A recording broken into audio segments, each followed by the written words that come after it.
Nggak ada ya? Silakan untuk menempati tempat yang kosong. Pada Senin, tanggal 5 Februari tahun 2024, acara Desak Anies digelar di Mac Ballroom Semarang, Jawa Tengah. Acara ini diklaim sebagai pemecah rekor paling banyak dihadiri oleh pendukung Anies, yaitu sekitar 8.500 orang.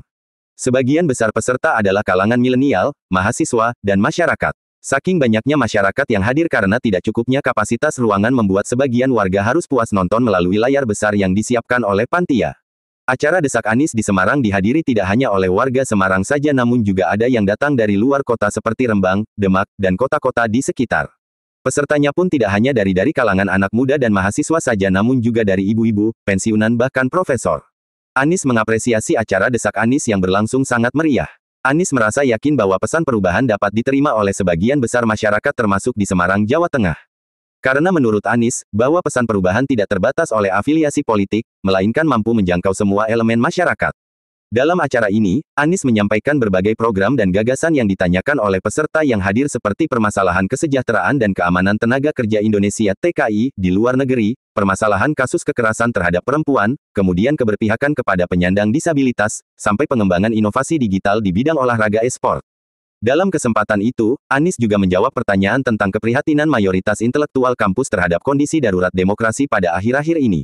Anies mengungkapkan ketika kampus-kampus menyuarakan pendapat, artinya ada aspirasi yang kuat yang mampet, yang tidak diutarakan dalam saluran-saluran politik yang ada.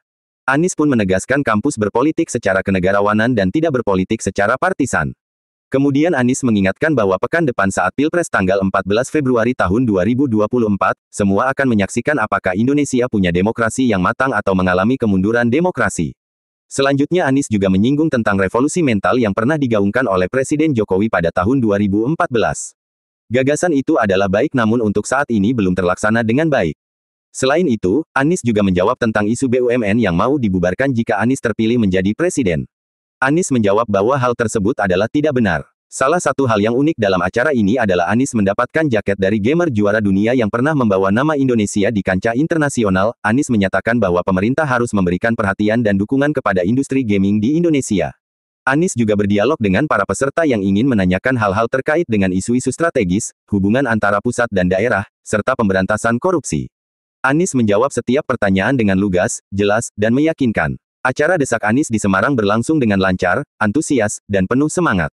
Para pendukung Anies menyatakan dukungan dan kepercayaan mereka kepada Anies sebagai calon presiden yang mampu membawa perubahan positif bagi Indonesia. Anies pun mengajak para pendukungnya untuk bersatu dan berjuang bersama untuk memenangkan pemilu 2024. Acara Desak Anies merupakan sebuah kampanye dialogis yang digelar oleh calon presiden nomor urut 1 Anies Baswedan dan tim pemenangannya di berbagai daerah. Tujuan acara ini adalah untuk memaparkan visi misi Anies dan menjawab pertanyaan dari masyarakat.